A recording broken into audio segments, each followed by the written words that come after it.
আগ্ৰামা আজি বহুত দিনৰ পৰা প্ৰত্যেক এলেকাত প্ৰত্যেকটো সমষ্টিত নিজে নিজে গৈ আছেতো। তেতিয়াৰ পৰা মই গম পাইছিলোঁ যে এইবাৰ BTC নিৰ্বাচনত BTRত হাগ্ৰামাৰ জয় হ'বই।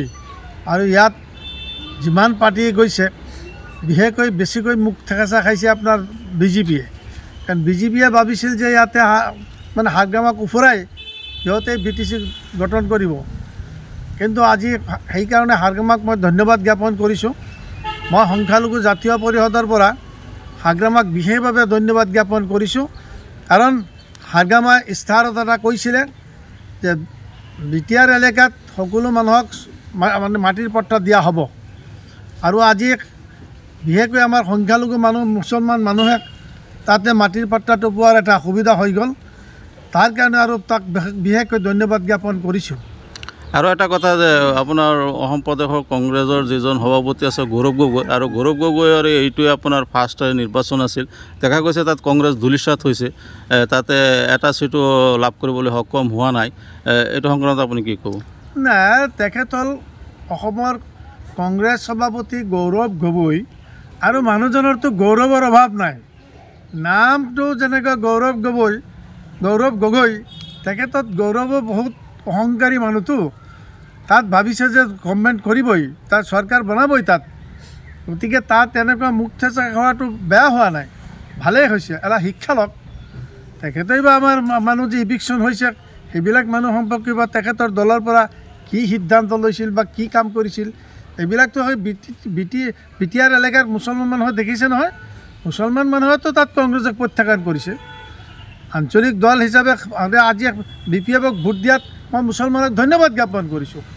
কংগ্ৰেছক BJPত যে ভোট নিদি BPFক ভোট দিছে, আজি সেইখিনি মুছলমানৰ মানে সকলো ধৰণৰ মানে প্ৰটেকশ্যন পাব। ৰাজনৈতিক প্ৰটেকশ্যন, সামাজিক প্ৰটেকশ্যন, অৰ্থনৈতিক প্ৰটেকশ্যন, সকলো প্ৰটেকশ্যন পাব।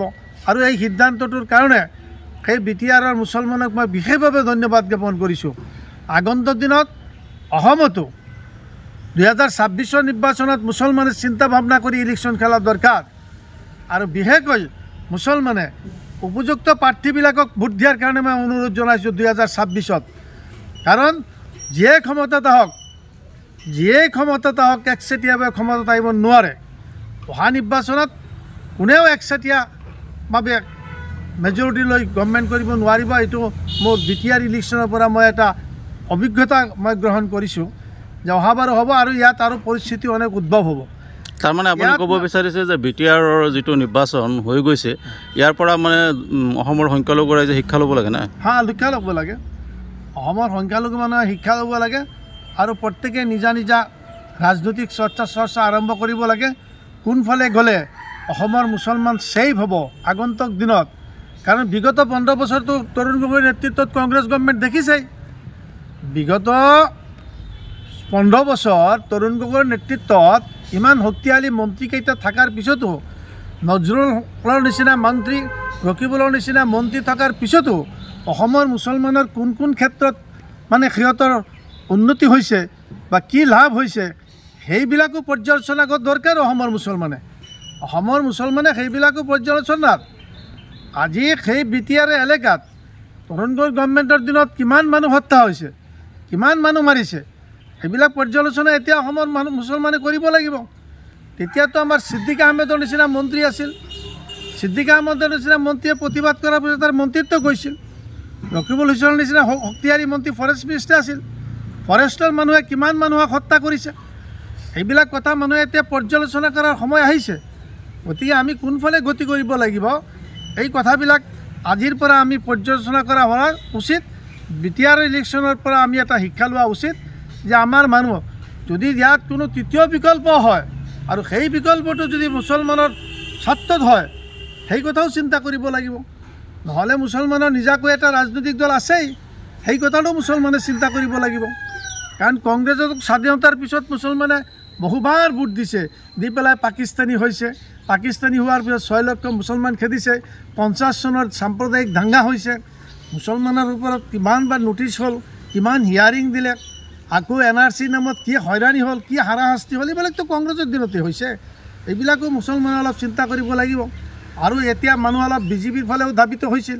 কিন্তু বিজেপিৰ কি বক্তব্য আজি শিল্পীজনৰ পক্ষত যোৱা আমাৰ মিয়া মুছলমানসকলক যোৱাৰ কাৰণে এইবিলাকক বিশ্বাস কৰিব নালাগে আজিৰ মুখ্যমন্ত্ৰীয়ে কৈছে আমিওতো আপোনাৰ বিশ্বাসৰ কাৰণে আমি চেষ্টা নকৰোঁ নহয় কাৰণ মাননীয় মুখ্যমন্ত্ৰী যেনেকৈ ব্যৱহাৰ কৰিছে কথা কৈ আছে যে এই মানুহখিনিক বিশ্বাস কৰিব নাযায় মানে যিজন শিল্পী আজি এই পৃথিৱীৰ পৰা গুচি গ'ল এইজন শিল্পীটো খালি অসমৰে শিল্পী নাছিল অসমীয়া মানুহৰ শিল্পী নাছিল এইজন মানুহ সকলো সম্প্ৰদায়ৰ কাৰণে শিল্পী আছিল তেওঁৰ কোনো জাত পাত নাই ধৰ্ম নাই তেওঁ এজন মানুহ হিচাপে মানুহক সহায় কৰিছিল তাৰ কাৰণে যোৱাত কি অপৰাধ হৈছে অসমৰ মুছলমানৰ কি অপৰাধ হৈছে আৰু ইয়াৰ কনচিকুৱেঞ্চ কি হ'ব অসমৰ মানুহ ৰেডি হৈ আছে যদি জুবিন গাৰ্গৰ উপযুক্ত বিচাৰ নহয় তেনেহ'লে কি কৰিব এইটো মুখ্যমন্ত্ৰীয়েও গম পাই আছে অসমৰ মানুহ কোনফালে গতি কৰি আছে গতিকে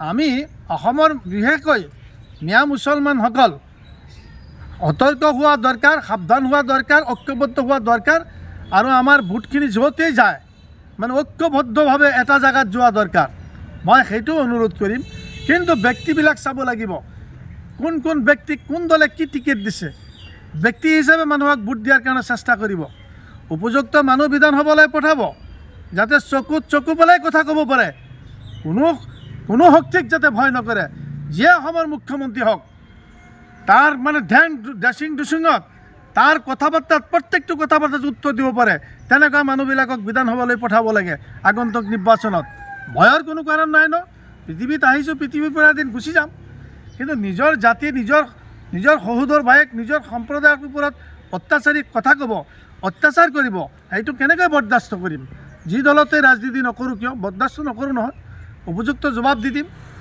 মই অন্ততঃ এইটোত খাতিৰ নকৰোঁ বিধানসভাত এবাৰ আছিলোঁ আৰু যদি এবাৰ যাব পাৰোঁ কিন্তু অহাবাৰ যাৰেই গভৰ্ণমেণ্ট হয় সেই গভৰ্ণমেণ্টৰ মুখ্যমন্ত্ৰীজন যদি আজিৰ মুখ্যমন্ত্ৰীৰ নিচিনা হয় তেনেহ'লে প্ৰত্যেকটো কথাৰ উপযুক্ত জবাব মই দিবলৈ প্ৰস্তুত আছোঁ ঠিক আছে